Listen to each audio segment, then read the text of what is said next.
President Joe Biden heads to a Group of 20 Leaders Summit in India that will be fraught with complications. After a lavish state visit by Indian Prime Minister Narendra Modi to Washington in June, Biden is aiming to build on that relationship.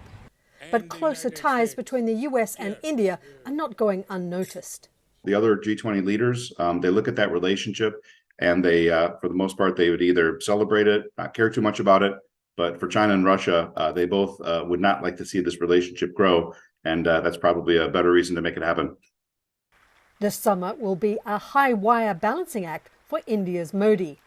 Given New Delhi's historic ties with Moscow, its surging relationship with the West, and its hostility with Beijing over a years-long boundary dispute, the Indian Prime Minister is in a diplomatically challenged position. Russian President Vladimir Putin, who has skipped a series of international summits during his 18-month-long invasion of Ukraine, is not expected to attend the G20 summit that kicks off on Saturday. Expecting President Xi to attend the G20 summit? The answer is I hope he attends the G20 summit. Thank you. Speculation is also mounting that Chinese President Xi Jinping could also be a no-show for the gathering that will bring together leaders from some of the world's biggest economies. I would say that if Xi Jinping does not go to G20 summit, it is quite an accurate reflection of the current state of the relationship between Beijing and New Delhi.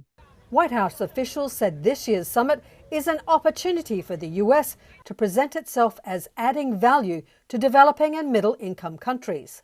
We have heard loud and clear that countries want us to step up our support in the face of the overlapping challenges they face. Biden intends to lay out a plan to increase World Bank and International Monetary Fund's lending power by some $200 billion. Part of an effort, Sullivan said, to provide credible alternatives to Chinese loans. The Chinese banks and the Chinese loans sometimes are the only player in town.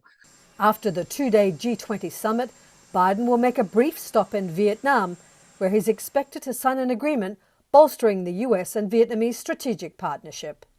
Tracy Brown, Associated Press.